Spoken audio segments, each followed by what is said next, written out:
साथियों नमस्कार, मैं मनीष चौधरी आप सभी का इस विशेष मंच पर हार्दिक स्वागत करता हूं, जहां आपको हमेशा कर्मचारियों और पेंशन भोगियों से जुड़ी हर सच्ची, साफ और सबसे सटीक जानकारी समय पर मिलती है। अगर आपने अभी तक हमारे इस ऑफिशियल चैनल को सब्सक्राइब नहीं किया है तो कर्मचारियों और पेंशन भोगियों से जुड़ी हर जरूरी और अहम खबर पाने के लिए इसे अभी सब्सक्राइब करके घंटी का बटन जरूर दबा लें, ताकि कोई भी महत्वपूर्ण अपडेट आपसे कभी छूटने न पाए। देश भर के लाखों केंद्रीय कर्मचारियों, पेंशन धारकों, पारिवारिक पेंशन धारकों, रक्षा पेंशनरों, रेलवे पेंशनरों और सेवानिवृत्त कर्मचारियों के लिए आज की ये जानकारी बेहद महत्वपूर्ण रहने वाली है। इस समय वेतन, पेंशन, महंगाई राहत, महंगाई भत्ता, फिटमेंट फैक्टर, संभावित एरियर, अतिरिक्त पेंशन और ईपीएस 95 से जुड़े कई विषय चर्चा के केंद्र में बने हुए हैं। लगातार अलग अलग मंचों पर इन मुद्दों को लेकर चर्चाएं हो रही हैं और कर्मचारी तथा पेंशन धारक ये जानना चाहते हैं कि आने वाले समय में उनके लिए क्या संभावनाएं बन सकती हैं। आज हम इन्हीं महत्वपूर्ण विषयों पर विस्तार से चर्चा करेंगे और आसान भाषा में समझेंगे कि वर्तमान स्थिति क्या है, किन मांगों को प्रमुखता से उठाया जा रहा है और आने वाले समय में किन विषयों पर सबसे अधिक ध्यान रहने वाला है। पिछले कुछ समय से कर्मचारियों और पेंशन धारकों के बीच सबसे अधिक चर्चा 8वें वेतन आयोग को लेकर देखने को मिल रही है।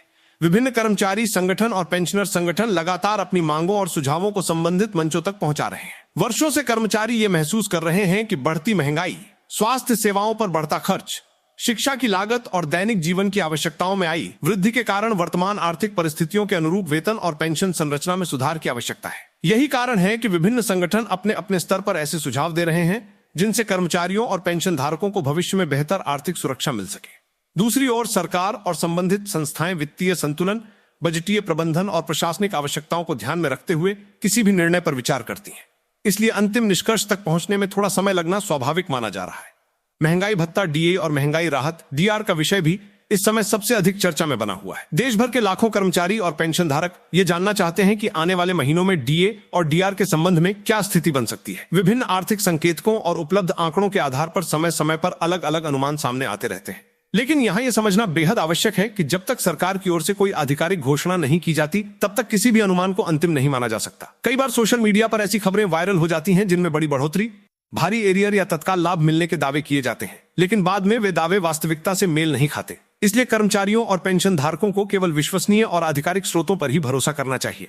महंगाई भत्ता और महंगाई राहत की प्रक्रिया एक निश्चित व्यवस्था के अंतर्गत संचालित होती है। पहले संबंधित आंकड़े एकत्र किए जाते हैं, उसके बाद उनका विश्लेषण किया जाता है और फिर सक्षम स्तर पर निर्णय लिया जाता है। यही कारण है कि कई बार लाभ की प्रभावी तिथि और भुगतान की तिथि अलग अलग हो सकती है। यदि किसी प्रकार की वृद्धि स्वीकृत होती है तो उसका लाभ निर्धारित नियमों के अनुसार दिया जाता है और आवश्यकता पड़ने पर एरियर का भुगतान भी किया जा सकता है। इसलिए किसी भी प्रकार की अफवाह या अपुष्ट जानकारी के आधार पर निष्कर्ष निकालने के बजाय आधिकारिक आदेशों का इंतजार करना अधिक उचित माना जाता है। फिटमेंट फैक्टर इस समय कर्मचारियों के बीच सबसे अधिक चर्चित विषयों में शामिल है। कर्मचारी संगठनों का मानना है कि फिटमेंट फैक्टर का सीधा प्रभाव मूल वेतन पर पड़ता है और इसी कारण इसका महत्व अत्यधिक बढ़ जाता है। यदि भविष्य में फिटमेंट फैक्टर में कोई सकारात्मक बदलाव किया जाता है तो उसका प्रभाव केवल मूल वेतन तक सीमित नहीं रहेगा, बल्कि अन्य कई भत्तों और लाभों पर भी पड़ सकता है। विभिन्न संगठनों द्वारा अलग अलग सुझाव दिए गए हैं और कई स्तरों पर इस विषय पर विचार विमर्श जारी है। हालांकि अंतिम निर्णय संबंधित सिफारिशों और सरकारी स्वीकृति पर निर्भर करेगा। फिलहाल किसी भी निश्चित आंकड़े को अंतिम मानना जल्दबाजी होगी, लेकिन यह स्पष्ट है कि यह विषय आने वाले समय में भी चर्चा के केंद्र में बना रहेगा। एरियर को लेकर भी कर्मचारियों और पेंशन धारकों के मन में कई प्रश्न बने हुए हैं। जब भी किसी नए वेतन आयोग, संशोधित वेतन संरचना या नए लाभों की चर्चा होती है तो लोगों की सबसे बड़ी जिज्ञासा यही रहती है कि क्या उन्हें बकाया राशि का लाभ मिलेगा। कई कर्मचारी संगठन ये मांग कर रहे हैं कि यदि भविष्य में किसी संशोधित व्यवस्था को लागू किया जाता है तो उसका लाभ प्रभावी तिथि से दिया जाए। उनका मानना है कि यदि कोई लाभ पूर्व प्रभाव से लागू माना जाता है तो संबंधित लाभार्थियों को उसका पूरा आर्थिक लाभ मिलना चाहिए। हालांकि ऐसे मामलों में वित्तीय भार और प्रशासनिक प्रक्रियाओं को भी ध्यान में रखा जाता है, इसलिए अंतिम निर्णय संबंधित सिफारिशों और सरकारी स्वीकृति के बाद ही स्पष्ट हो सकेगा। अब बात करते हैं वरिष्ठ पेंशन धारकों के लिए महत्वपूर्ण माने जाने वाले ईपीएस 95 और अतिरिक्त पेंशन के विषय की। लंबे समय से विभिन्न संगठनों द्वारा यह मांग उठाई जाती रही है कि वरिष्ठ नागरिकों की आर्थिक सुरक्षा को मजबूत करने के लिए अतिरिक्त पेंशन से जुड़े नियमों की समीक्षा की जाए।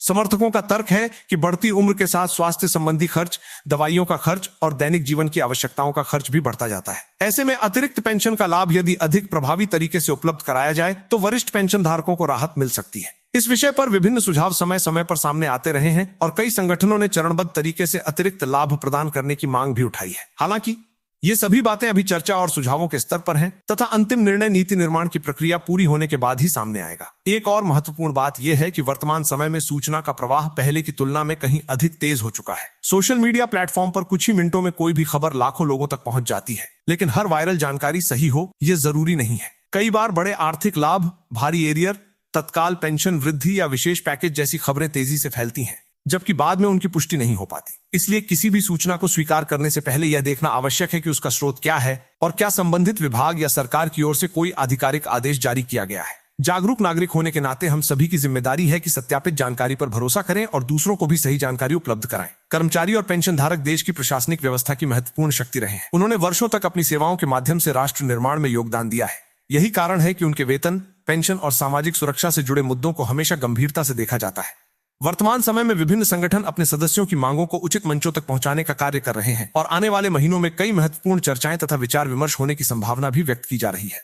इन्हीं प्रक्रियाओं के आधार पर भविष्य की दिशा तय होगी और इसी कारण कर्मचारियों तथा पेंशन धारकों की नजरें आगे आने वाले निर्णयों पर बनी हुई हैं। अंत में इतना ही कहा जा सकता है कि वेतन, पेंशन, महंगाई राहत, महंगाई भत्ता, फिटमेंट फैक्टर, संभावित एरियर, अतिरिक्त पेंशन और ईपीएस 95 जैसे विषय वर्तमान समय में चर्चा के केंद्र में बने हुए हैं। विभिन्न मांगे और सुझाव सामने रखे जा चुके हैं तथा आगे की प्रक्रिया पर सभी की नजर बनी हुई है। कर्मचारियों और पेंशन धारकों को धैर्य बनाए रखना चाहिए, केवल आधिकारिक सूचनाओं पर भरोसा करना चाहिए और किसी भी अपुष्ट खबर से भ्रमित नहीं होना चाहिए। जैसे ही किसी विषय पर आधिकारिक निर्णय या आदेश जारी होगा, उससे संबंधित स्पष्ट जानकारी सामने आ जाएगी। तब तक जागरूक रहें, अपडेट रहें और विश्वसनीय स्रोतों से ही जानकारी प्राप्त करते रहें।